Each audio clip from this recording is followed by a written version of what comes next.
అందరికీ నమస్కారం. నేను Swaroopa Potlapalli. Welcome to Suman TV. సాధారణంగా ఒక చేప ఎంత రేటు ఉంటుంది? దాని వెయిట్ ని బట్టి మహా అంటే ఎక్కువ కాస్ట్ 1000 రూపాయల వరకు ఉంటుంది. కానీ ఈ రోజు నేను మీకు 1,00,000 రూపాయల ఖరీదైన ఒక ఎగ్జాటిక్ చేపను చూపించబోతున్నాను. ప్రస్తుతం మేము పిఐబి ఆధ్వర్యంలో నడుస్తున్న సెంట్రల్ గవర్నమెంట్ టూర్ కి మేము వచ్చాము. అది కూడా ఒడిశా రాజధాని అయిన భువనేశ్వర్ లో ఉన్న ఐకార్ సిఫాకి వచ్చాము. ఇది central institute for fresh water aquaculture. ఇక్కడ అనేక రకాలైన పరిశోధనలు జరుగుతున్నాయి. ముఖ్యంగా అనేక రకాలైన ఎగ్జాటిక్ అలాగే దేశవాళీ వెరైటీస్ ని డెవలప్ చేస్తూ ఉన్నారు. ఇదిగోండి మనం ఉన్నది ఇప్పుడు ఇక్కడ కోయి కార్ప్ బ్రీడింగ్ ఫెసిలిటీ దగ్గరగా ఉన్నాము. లోపలికి వెళ్ళామంటే అనేక రకాలైన అద్భుతాలని మనం చూడొచ్చు. ప్రస్తుతం నాతో పాటు ఉన్నారు PIB media communications officer Hyderabad నుంచి వర్గంటి గాయత్రి గారు. ఆవిడతో మాట్లాడదాం. మేడం నమస్తే. అసలు డిజిటల్ మీడియా కోసం ఒడిషా టూర్ ని ఎందుకు నిర్వహిస్తున్నారు? మీ అందరికీ తెలిసే ఉంటుంది. పిఐబి అంటే పత్రికా సమాచార కార్యాలయం. సో పిఐబి ఫంక్షన్స్ ఏంటంటే it takes care of publicity of the central government.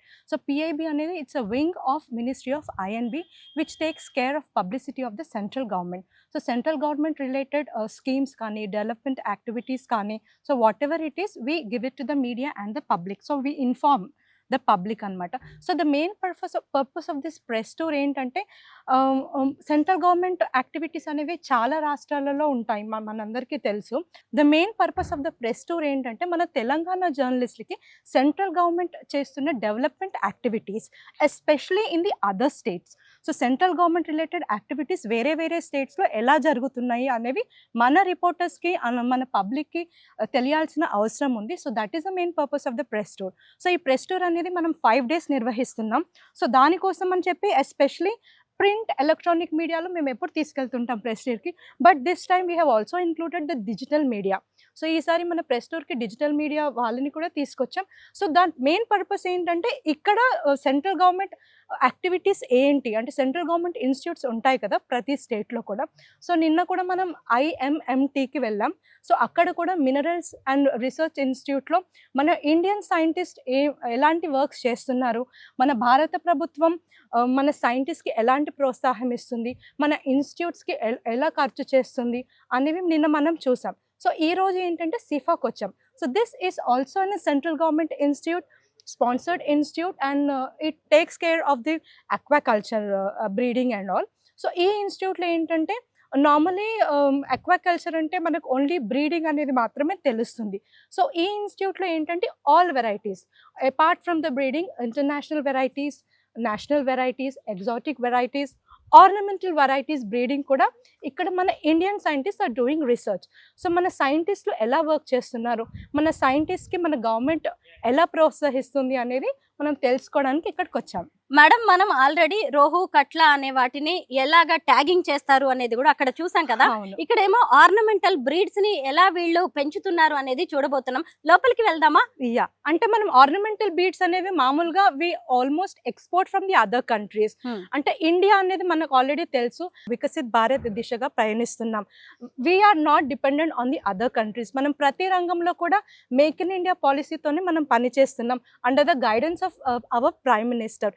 So ఈ డిపార్ట్మెంట్లో కూడా ఏంటంటే ఆర్నమెంటల్ వెరైటీస్ కూడా why don't we develop the Indian varieties. మనం ఆర్నమెంటల్ వెరైటీస్కి కూడా మనం ఇంటర్నేషనల్ లెవెల్లో ఎక్స్పోర్ట్ ఇంపోర్ట్కి ఎందుకు ఆధారపడాలి, వేరే కంట్రీస్కి ఎందుకు ఆధారపడాలి అని ఇక్కడ మన సైంటిస్ట్ అనేది they are putting lot of efforts to develop the varieties of ornamental fish. అసలు ఎక్కడా దొరకని ఎగ్జాటిక్ వెరైటీ అయిన రేర్ ఫిష్ కోయి కార్ప్ అనేది లోపల ఉంది. లోపలికి వెళ్ళి చూద్దాం మేడం. మనం ఇందాక అనుకున్నాం కదా ఆర్నమెంటల్ వెరైటీస్ కూడా ఇక్కడ బ్రీడింగ్ చేస్తున్నారు మన ఇండియన్ సైంటిస్ట్ అని. So this fish is an exotic variety. It is developed by a Indian scientist in this institute.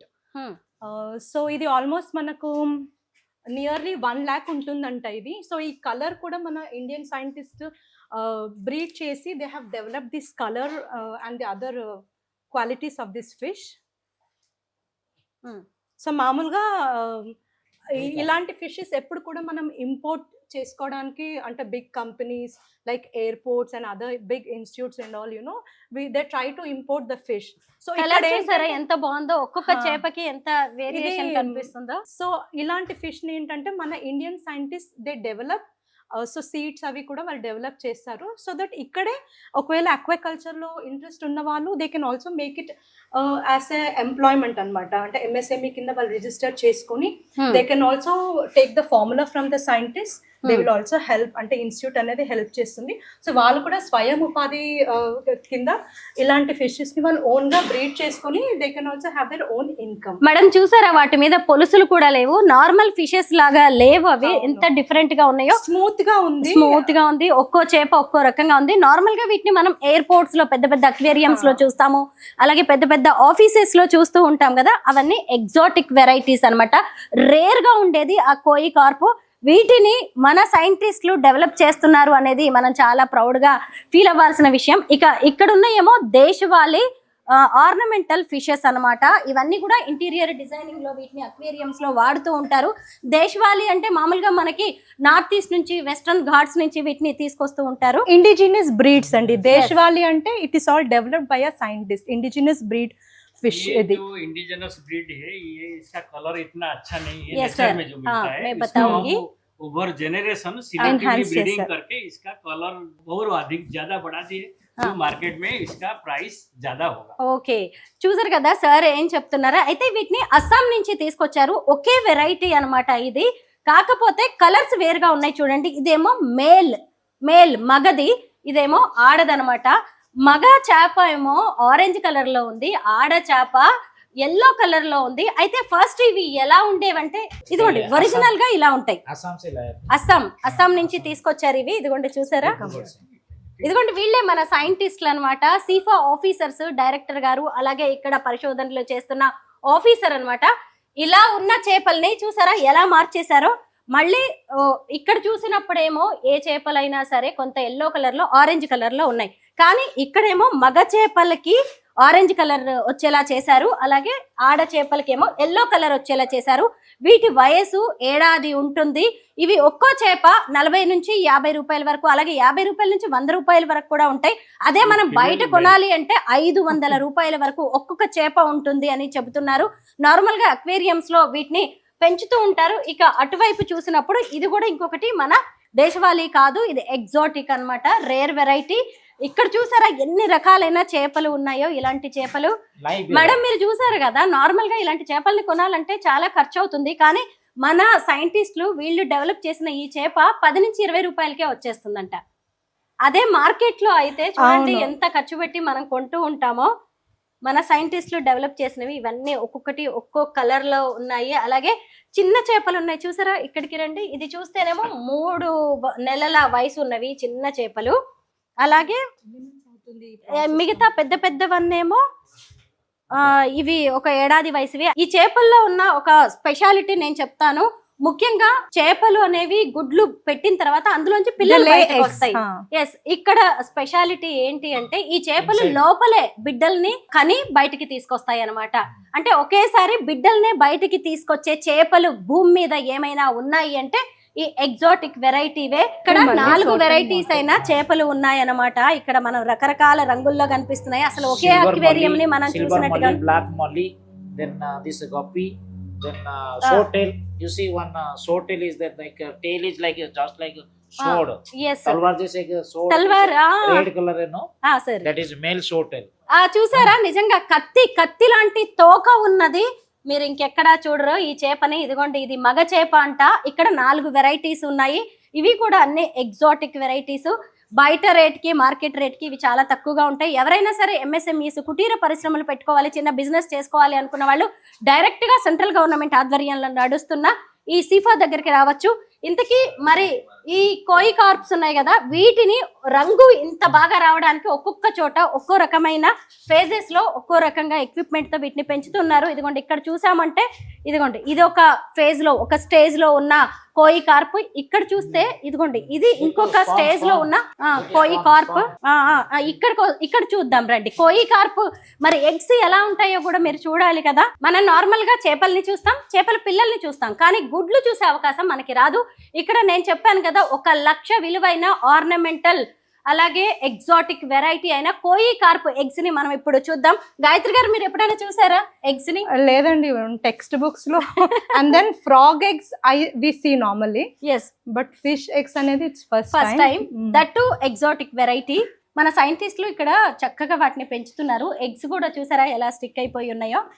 అంటే ఈ ఎగ్స్ కి ఏంటంటే అడ్హెసివ్ నేచర్ ఉంటుందన్నమాట. సో అందుకని ఎగ్స్ అన్ని కూడా ఈ థ్రెడ్స్ కి ఇట్లా స్టిక్ అయిపోయి ఉన్నాయి. అయితే ఇందాక మన సైంటిస్ట్ గారు కూడా ఏం ఇన్ఫర్మేషన్ ఇచ్చారంటే, నార్మల్లీ 1 kg ఆఫ్ ఫిష్ నుండి we get nearly 1 to 1.5 lakh of eggs. So 1 kg fish నుండి మనకు సుమారుగా 1,00,000 నుండి 1,50,000 వరకు ఎగ్స్ వస్తాయి. సో ఈ ఎగ్స్ అనేది వాళ్ళు మళ్ళీ వాటర్ లో వేసి, అంటే డైరెక్ట్ గా ఇలా ఎగ్స్ వేస్తే అంటే వాళ్ళు సర్వైవ్ అవ్వవు అనమాట ఎగ్స్. సో ఆ కండిషన్ కి అందుకని చెప్పి ఈ లేయర్ ఉన్న థ్రెడ్స్, నైలాన్ థ్రెడ్స్ వేస్తే కొంచెం సర్వైవ్ అవుతాయి. కొంచెం పెద్దగా అయిన తర్వాత ఈ సైజు కొంచెం పెరిగిన తర్వాత అప్పుడు they transfer to some other pond. అప్పుడు వాళ్ళు కానీ ఫిష్ ఎగ్స్ చూడడం అనేది భలే అమేజింగ్ గా అనిపిస్తుంది కదా. ఇవి నైస్ ఎక్స్పీరియన్స్. జెల్ లాగా ఉన్నాయండి ఇవి, జెల్ కైండ్ ఆఫ్. అండ్ ఇందులో we cannot count also, and there ఒకవేళ నిజంగా ఆర్నమెంటల్ ఫిషెస్ ని మీరు పెంచాలనుకున్న, ఒక బిజినెస్ చేయాలి అనుకున్న, ఒక కుటీర పరిశ్రమగా ఏర్పాటు చేయాలనుకున్నా, మీరు సెంట్రల్ గవర్నమెంట్ ఆధ్వర్యంలో నడుస్తున్న సీఫాని కన్సల్ట్ చేయొచ్చు. ఇక్కడ వెల్ ట్రైన్డ్ మన సైంటిస్టులు ఉన్నారు, వారే వీటన్నిటిని కూడా అభివృద్ధి చేస్తూ ఉన్నారు. మీరు ఒక్క 1,00,000 రూపాయలు పెట్టి ఒక చేప కనుక కొనుక్కున్నారంటే చూసారా, 1,50,000 వరకు కూడా ఈ గుడ్లు వస్తాయి, వాటి నుంచి పిల్లలు వస్తాయి. బిజినెస్ కి ఎంత బాగా యూజ్ అవుతుంది. ఇది రీసెర్చ్ ఇన్స్టిట్యూటే కాదు, ట్రైనింగ్ ఇన్స్టిట్యూట్ కూడా. ఎందుకంటే ఇంతకు ముందు కూడా మనం శ్రీలంక నుండి వచ్చిన డెలిగేట్స్ ని చూడడం జరిగింది. అక్కడ ఫిషరీస్ డెవలప్మెంట్ నుండి, మినిస్ట్రీ నుండి వచ్చిన వాళ్ళు ఉన్నారు కదా. So they were taking the training. So మన ఇక్కడ కూడా if you need any kind of training or assistance, you can contact this institute. After 2 days, this will hatch out. These eggs will hatch out after 2 days. So that after 2 days it is there. We have taken okay, two days లోనే eggs అనేవి hatch అవుతాయంట. So ఈ tray లో మనకు hatch అయిన eggs కనిపిస్తున్నాయి. You can see the small tail kind of structures in the water floating. So these are the hatched eggs. Babies. Hatched babies. Baby koi carps. Baby koi carps. ఎంత బాగుందో. So what's the next stage after this? After this, fries will be there. Okay. This top. So how many days it will take for the next stage? It will take nearly 15 to 20 days to reach around 1.5 centimeters. Okay. Now it is less than 1 centimeter. Okay. It will take another 15 to 20 days to reach 1.5 to 2 centimeter. And then we put on nursery tanks. And nursery tank will rear for another 3 months. Then they will become fingerling size, different finger size. And then we'll do the selection. Which one is having red color, which one is having very milky color. Then color segregation will be there. So ఒక size వచ్చిన తర్వాత ఆ వెరైటీని వాళ్ళు separate చూసారు కదా. ఇలా eggs నుంచి ఒకేసారి 1,00,000 విలువైన పెద్ద ఫిష్ ఏం తయారైపోదు, దానికి ఎన్నో స్టేజెస్ ఉంటాయి. చూసారు కదా, ఇక్కడ బేబీ కోయి కార్ప్స్ ఉన్నాయి, ఆ తర్వాత అనేక స్టేజెస్ లో ఉన్నవి కూడా ఇక్కడ పెట్టారనమాట. అవన్నీ గ్రో అయ్యేసరికి కూడా కొన్ని నెలలు పడుతుంది. కాకపోతే ఏంటంటే మనం ఎవరైనా సరే ఇలా ఫిషరీస్ కి సంబంధించి ఇండస్ట్రీస్ పెట్టుకోవాలంటే ధైర్యంగా సెంట్రల్ గవర్నమెంట్ లోని సిఫాని కన్సల్ట్ చేయొచ్చు. Thank you so much Gayatri గారు.